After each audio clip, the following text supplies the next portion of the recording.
Welcome to the debate. Good to be here. Today, we are diving into a word that, I gotta say, sounds like a genre of aggressive electronic dance music you'd hear in a Berlin basement at like 4 a.m. The word is techno-polarity. It really does. It sounds like a rave where everyone wears sunglasses indoors. But unfortunately, it's about who actually runs the world. Exactly. The source material we're looking at today from the Eurasia Group, Foreign Affairs, and some truly explosive reporting from the Washington Post asks a simple and frankly slightly terrifying question. Are tech billionaires just successful businessmen who sell us cars and phones? Or have they become, for all intents and purposes, unelected kings? Right. Kings who have their own space programs, their own foreign policy, and apparently the ability to turn off the internet for an entire country if they wake up on the wrong side of the bed. The whole premise is that we are moving away from a world run by countries, nation states like the US or France, and into a world run by these techno-blocs. Now, I'm looking at this and thinking, governments are slow, they're broke, and they're often incompetent. If big tech companies are stepping up to build the infrastructure of the future, well, maybe we should let them. And I look at this and see a complete nightmare dressed up in a hoodie. We're talking about oligarchic sovereignty, and that's just a fancy way of saying rich guys with rockets. It's a return to the era of like the British East India Company, where corporations had armies and declared wars, except now the army is a fleet of satellites and an algorithm. All right, let's get right into it. I want to start with my position. We are living in what political scientists call a G0 world. G0? Sounds like a low-calorie sports drink. It does, but it's actually a power vacuum. Imagine a classroom where the teacher, the United States, stepped out for a smoke break and just never came back.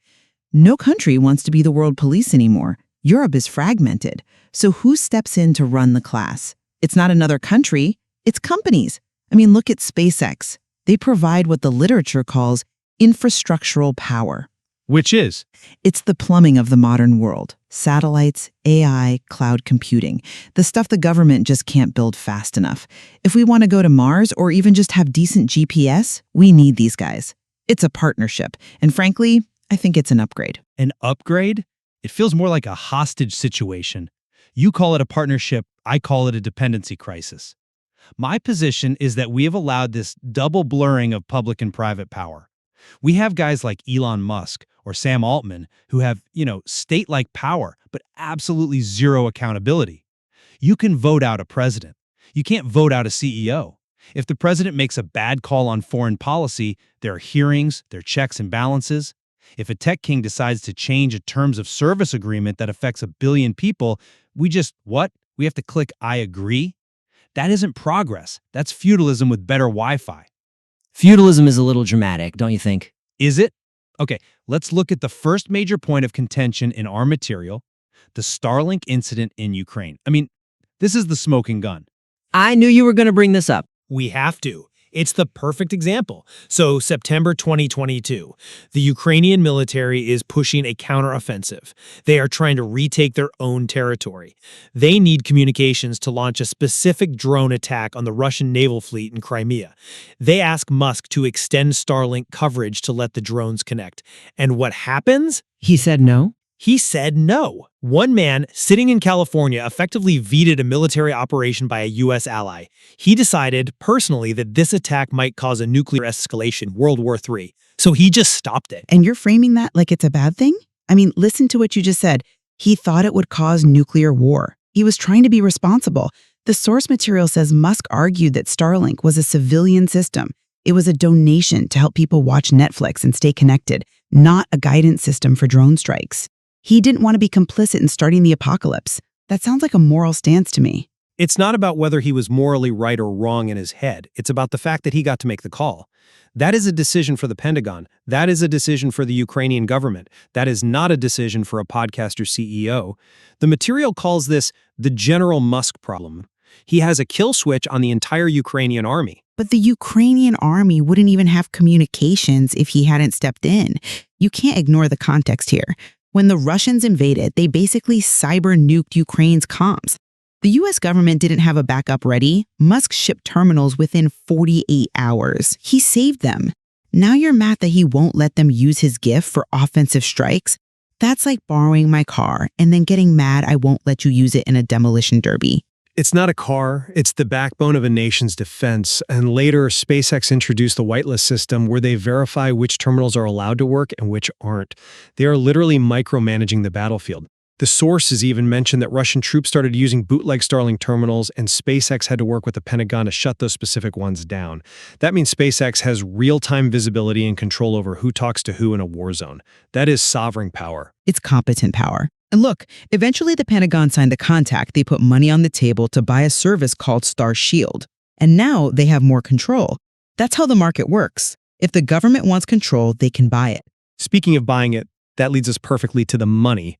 Because there is this myth, and you see it with the fanboys all the time, that these tech kings or these Randian heroes, rugged individualists who built everything in a garage while the government tried to stop them. Well, they certainly move faster than the government. They move on a river of taxpayer cash. The Washington Post's investigation in our notes is, it's staggering. Musk's companies, Tesla, SpaceX, the rest, have received at least $38 billion in government contracts, loans, and subsidies. $38 billion. Okay. That does sound like a big number when you say it like that. It is a big number. $15 billion from NASA, $11.8 billion pending from the DoD, another $1.8 billion for classified spy satellites.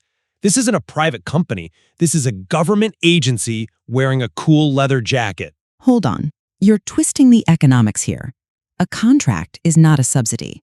If I pay a contractor to build a house, I'm not subsidizing him, I'm buying a house. NASA is paying SpaceX because SpaceX is cheaper and better than the alternative. But without that money, they wouldn't exist. The SpaceX president, Gwynne Shotwell, is quoted in the material admitting that without NASA's early money, they would have been, quote, limping along. Sure, early investment matters, but look at the result. Before SpaceX, NASA was hitching rides on Russian Soyuz rockets to get to the space station.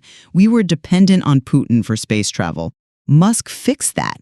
He took that money, which is frankly peanuts compared to the overall defense budget, and he built a reusable rocket system that costs a fraction of the competition. The government isn't giving him charity. They are getting a bargain. They are getting a bargain, but they are also getting a master.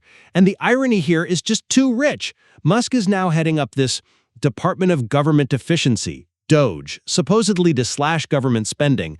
But he is the biggest beneficiary of that spending. It's the fox guarding the hen house. Actually, it's the fox guarding the hen house and also selling the farmer the security system for the hen house. That's efficient. He knows the system better than anyone.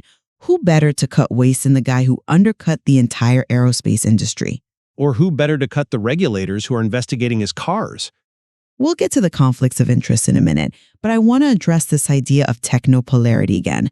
We're debating if it's actually real. You have people like Ian Bremmer saying tech companies are now geopolitical actors, but then you have Daniel Dresner in the source material saying, basically, calm down, technopolarity is not a thing. And Dresner makes a compelling point. He argues that when push comes to shove, the state still has the guns in the jails. Exactly. Look at China. Jack Ma was the most powerful tech mogul in China. He gave one speech criticizing the regulators, and poof, he vanished for 3 months. Ant Group's IPO was canceled. China cracked down on TikTok to keep control. That is not technopolarity. That is the state reminding the tech king who really wears the crown. Well, that's China. That is a statist system.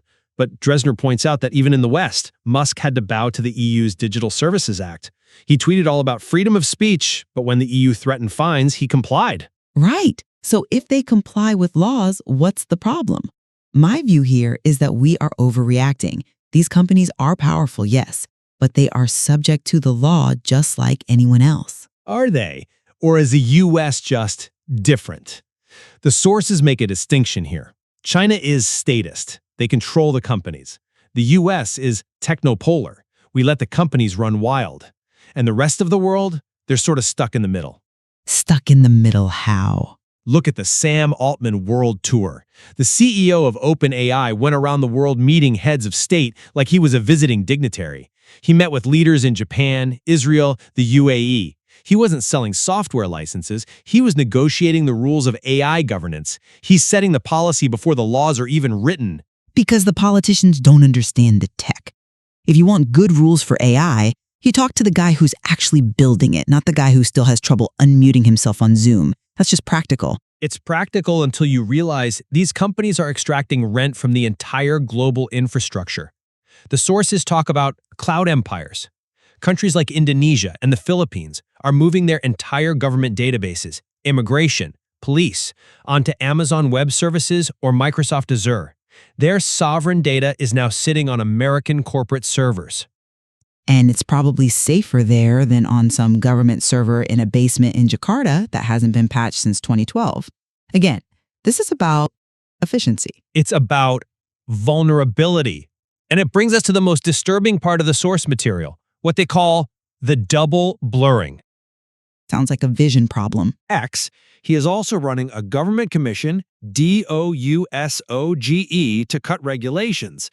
And the sources say he's using U.S. foreign aid as a lever to help his business. That's a serious accusation. What's the evidence for that? It's in the report on oligarchic sovereignty. There's a specific example involving the Gambia and Lesotho. The U.S. ambassador to the Gambia pressured the government there to approve Starlink's license. And the threat? Cuts to foreign aid if they didn't play ball. Wait. Was it a threat or was it leverage? Soft power. It's the U.S. government acting as a sales team for a private company. The State Department is browbeating countries to let Musk in, and now that Musk is advising on where to cut aid, do you think he's going to cut aid to countries that buy Starlink or the ones that ban it? Look, if Starlink gets into a country, that country gets better internet. That helps development, that helps education. If the U.S. government uses a little muscle to get a superior product into a developing nation, that's a win-win. We've been doing commercial diplomacy for centuries. We did it for Boeing, we did it for General Electric. Why is it suddenly evil when it's Musk? Because Boeing wasn't run by a guy who was also deciding the budget of the State Department. The conflict of interest is circular. He's the contractor, the regulator, and the diplomat all at once. The Washington Post noted that a review of SpaceX contracts found they were too essential to fail. The government looked at the dependency and basically realized we can't fire him. We need the rockets. I call it a testament to success. The government has become dependent because the government stopped innovating. You can't be mad at the private sector for winning a race the government stopped running. They didn't stop running, they started funding the other guy to run for them. And now the other guy owns the track, the shoes, and the finish line. Okay, so let's look at the whitelist again. You mentioned that SpaceX and the Pentagon are now working together to block Russian use of Starlink. Doesn't that prove the system works? The Techno King is cooperating with the state? It proves that the power to decide lies with the company. The source says SpaceX cooperated. That implies they had a choice. What happens when the next war isn't as clear-cut as Ukraine?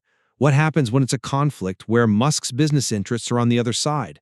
Say something involving China, where Tesla has a massive factory. That is a fair point. Tesla is heavily exposed to China. Exactly. So if China invades Taiwan, and the U.S. wants to use Starlink to defend Taiwan, but China tells Musk, if you turn on those satellites, we take your Shanghai factory, what does he do? Does he listen to the Pentagon, or does he protect his shareholders? He's an American citizen. He has security clearances. He'd have to listen to the Pentagon. Or what? They nationalize SpaceX? Maybe. I mean, that's the ultimate trump card, isn't it? The Defense Production Act. The government can seize control if it really hits the fan. Yeah, good luck seizing a constellation of 6,000 satellites controlled by software written in Silicon Valley. This is the techno-polar moment. The physical assets are in space. The code is proprietary. You can't just march a soldier into a room and say, turn it on.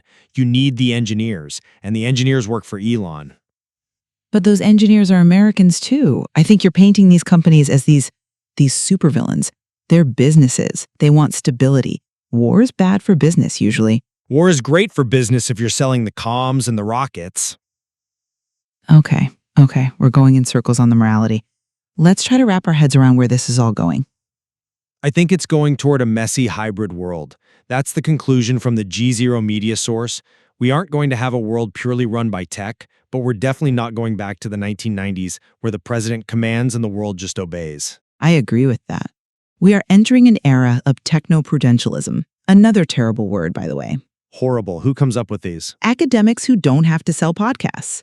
But the idea is simple. We need to manage the risk without killing the innovation. My takeaway is this: we cannot put the genie back in the bottle. We need these companies. We need the efficiency. The government is not going to suddenly learn how to code better than Google or build rockets better than SpaceX. So we have to embrace this hybrid model. Yes, it's messy. Yes, Musk is annoying, but he's getting us to Mars, and he's keeping the internet on in Ukraine. I'll take the ego if I get the results. And my takeaway is that we are sleepwalking. We are so dazzled by the rockets and the convenience that we are forgetting the basics of democracy. Sovereignty is supposed to mean the people are in charge. When we outsource our critical infrastructure, our spy satellites, our war communications, our government data, to private actors who are accountable only to their stock price, we are giving away the keys to the kingdom. We are creating a world where a CEO can override a president. That's not efficiency, that's oligarchy. And history tells us that oligarchies rarely end well for the little guy. Well, history also tells us that the British East India Company eventually got nationalized. So maybe there's a roadmap there. Let's just hope we don't have to fight a war to get there. On that cheerful note, we're going to wrap up. Whether you think we are living in a techno-polar future or just a world with very, very loud billionaires, one thing is clear: the old rules don't apply. And if this podcast suddenly cuts out, you'll know who to blame. Please don't ban us, Elon. Thanks for listening to the debate.